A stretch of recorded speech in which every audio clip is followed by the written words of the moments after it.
Hello, welcome to the Golf Swing Weekly Fix. My name is Mark Crossfield. This week we've got a drills section at you, so we're just going to go through a few simple drills on a few key faults that we're seeing reoccurring over each week. So quick fire drills for you guys to practice during the winter. Now the weather's changing, and get your golf sorted out. We've got the normal golf talk, also question of the week, loads to do. Let's get stuck in.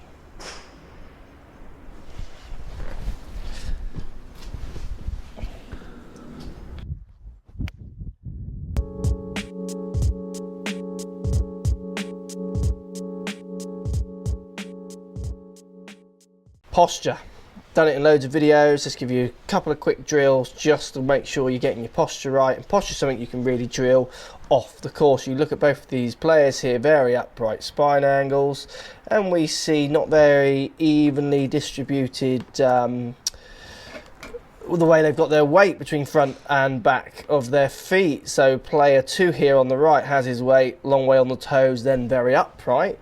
Player 1 here looks much more on his heels, and the way we can see this is his backside drops down behind his heels, but his shoulders hits his toes. Player 1 centres him back towards his heels. Player 2, shoulders drop in front of his toes, backside barely misses his heels, so that's pushing his weight much more on his heels. On his toes. What will happen with both of these players is they're going to have to really adjust as they move to try and find their centre of pressure, find where the weight needs to be. So let's give you a drill, try and feel some decent posture in your swing, get you playing some better shots. Posture, such a common problem. It's something that certainly in the winter can be drilled, and it could be drilled without a club. It can be drilled at home, in the kitchen, in the garden, in your bedroom, as well as on the range when you hit the shots. The main thing that you've got to try and think when you come to golf, or if you're ever thinking about practicing golf at home or at the range on the course, is that you've got to bring your golf posture. You can't bring your life posture. Life posture tends to be a little bit this way.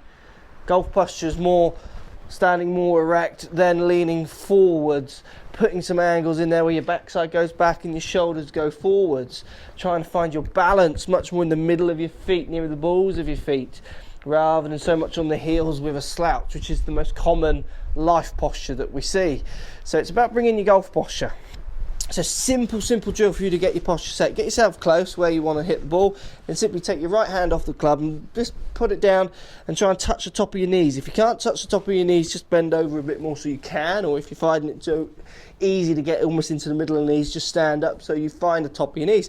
As soon as you find the top of your knees with your right hand, drop your left hand down to the same height, place the right club back on, place the right hand back on the club. Then the only thing you want to do there is simply try and just make sure you've got your shoulders pulled back.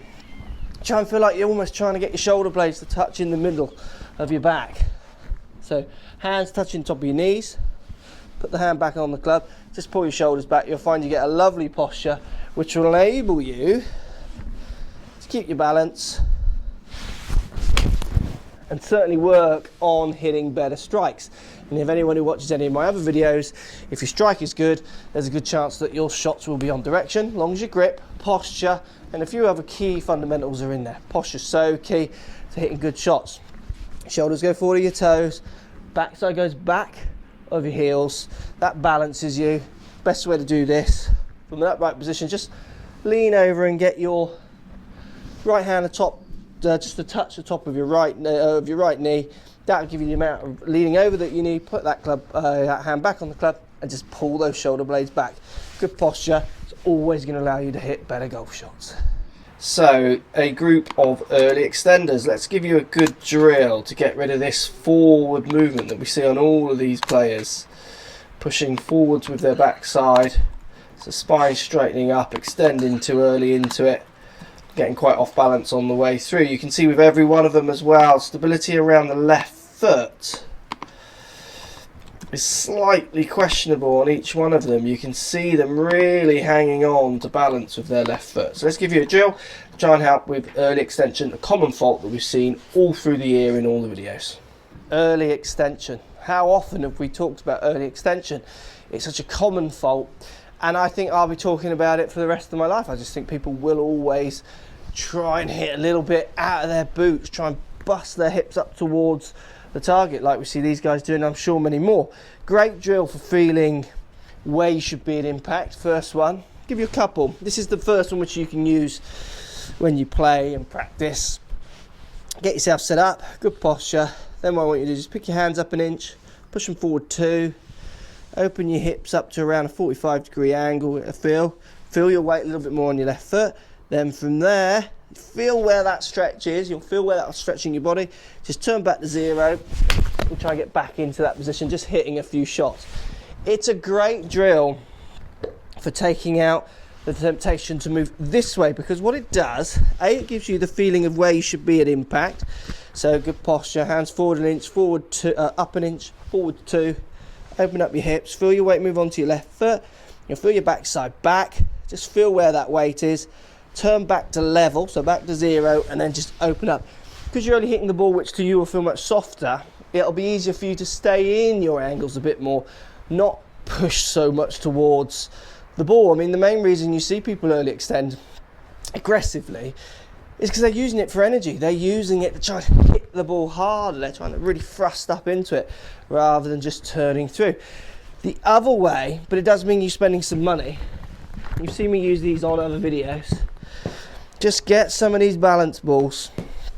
Get your feet on them. Don't even need a ball. Do it with a club. See how big a swing you can make without falling over. See how big a swing you can make without really moving your feet, so you're not having to kind of balance. And you can even do it without a club if you're in your living room, just hands on your shoulders. Just trying to make a few turns where you feel your balance. You'll feel that your hips, as soon as they want to push this way, unless your head comes back, you're not going to stand on these. So it's really about finding where your balance is. Because early extenders, as we saw from the videos where their left foots are being jeopardized on the way through, they're pushing forward, which is making their left foot really having to work hard in the toes to try and keep them stood up, and then they spin it out to try and hold their balance. If you can work on that balance, certainly from the balance balls, or even just that simple impact drill, it'll really help you feel that early extension and hopefully drill it. This is the winter, get your drills going, 5 minutes every day, drill it out of your golf game. So let's look at some hip movement, pelvis turning in these swings. What we're seeing from all three is follow throughs getting into issue. So first swing, not really rotating enough with the low half, holding on with the right foot. Second swing here, again, really sitting back, more rotation, but just keeping all the weight on the back foot. And swing number 3 here, no intention of moving the weight forwards on the downswing at all. So let's think a little bit about the hips. So good movement on the backswing for player 3 in the hips. Player 2 backswing here kicks the right knee out, so lots of moving the weight onto the outside of the right foot, which is always going to make the weight transfer on downswing more challenging. And player 1 here as well, similar to player 2, the kick out on the backswing with the hip. So let's give you a few ideas of what you need to be doing with your lower half to hit better shots, make better follow throughs, and hit that ball hopefully a bit straighter. So let's think about hip turn. What we're going to start off, let's talk really simplistic. I want you to think, if you start here at 0, okay, I want you to feel that you want to turn 30 degrees this way. So tiny little movement this way, trying to release or trying to resist any temptation to bump, sway across, or just a simple little turn, 30 degrees. And then this way, try and turn all the way around to the target and beyond if you can. What we're seeing with all these guys, we're seeing hip turn, bump, and then an inability to get off that right side because they've moved so far onto the outside of that right foot. Literally the club is hitting the ball before they've had a chance of moving that weight through. So thinking about getting your hips to turn more efficiently will really help you get a little bit more control of your golf swing. So I'm going to put 2 canes down, orange line, ball to target line parallel to, and then just green line here, just 30 degrees off it. What I'm going to do is just turn my hips to 30 degrees and then put the club up above my shoulders and see how restricted that backswing feels. So again, just take the club away from the ball, turn my hips to the 30 degrees. Then from there, if I put the club, say, parallel to the orange one, but just turn my shoulders up as far as they go without moving my hips anymore, I'm feeling that weight more on the inside of my right foot. I'm feeling my body a little bit more separated, hips to shoulders. And I do feel, you can even hit balls like this, turn my hips 30 degrees, put the club parallel to the orange stick on the floor, just take the club up over my shoulder as far as I can. You see it makes quite a small backswing, because 30 degrees is a very small amount of hip turn. So the more you reduce, the more you'll get the feel of what a small amount feels like. You already know what a big amount feels like. So you'll be able to find the middle ground, 30 degrees above. You can actually hit balls from here as well to give you the feeling of that very different backswing position. Just remember on the downswing, once you've made that neater movement with your hips on the backswing, on the downswing, just remember to push off your right foot, turn your hips to the target, release the right foot to the back wall. Don't be afraid, just to consciously commit to it. Don't think about hitting the ball, just think about once you've got into that drill position, just making a committed follow through. You'll find your strikes improve and the efficiency of your movement will really, really improve. So last swing, really good swing, batting through the drills here. Hope some of these drills are helping you. And drills, you've got to remember with drills, that's the word, it's drills. I mean, they come from the army, they drill up at 6 o'clock every day, marathon, train, you know, it's doing the same thing over and over again to make sure you're getting these movements into your golf swing. Great way for you to calm down that shoulder turn. So we're seeing the massive shoulder turn and the hips just give away a little bit. Just to hit a few one-footed shots. So left foot in line with the ball, take your right foot up, take your weight off that right foot, so you don't want any weight on that right foot. It's just there to stop you from falling over if it's needed. All my weight on my left foot, simply turn this way, trying to hold your balance. If you are going to make a big swing from there, getting back to the ball or even standing up becomes really hard. So what you can do, you can bleed your drill into a few shots. So take a backswing. Okay, I feel like my left shoulder is literally pointing just down in front of the ball here. Take my normal swing or normal start, so I get my shoulder turned in the same position, then try and hit one. Trying to reproduce that feeling. Use the drill to give you the feeling, and then try and bleed that in, almost tricking yourself. So I've moved my feet there really quickly and seamlessly between two shoulder turns, one on the drill and then one in with my feet in the right place, just to try to make myself feel where the right place is when I'm in the drill, but also when I'm in a real stance as well. And that's where bleeding it onto a few shots will really help you fix that massive shoulder turn you've got. Very good swing though. I'm sure you're hitting lots of good shots. Just let's work on control rather than hitting it 1700 yards maybe. Thanks for sending all the swings, guys, and we'll see you all soon. Question from Dave through Facebook says, hi Mark, any advice on how to reduce the amount of spin on my driver? Direction is good, but just launch is too high. Average RPM is 500 revs per minute. Right, Dave, wasn't it? Dave, spin. Done this in other videos. Spin is literally worked out from club head speed, angle of attack, so how the club is coming into the ball, on the level, on the up, on the way down, plus dynamic loft. So all those three fundamentals, those readings will work out how much spin you get on the ball. You need to reduce two of them while keeping the club head speed up, ideally, so you keep your distance. So lots of people would say reduce spin. I mean, sure, you've played with it shaft, you've got to change the shaft. I mean, if you're 5,000 revs, you want to get that down to 3,000 and below with your driver. I'll be shocked if you can find a shaft that spins 2,000 revs less, bearing in mind if you're watching any of my other shaft videos. So look, good chance. I've got Gorilla James who's here. We've worked on reducing his spin. Very simple. He hits, so think about this, he hits 3 down on average with his driver, dynamic loft around 12 degrees, and can swing his driver up to 130 miles an hour. Massive spin.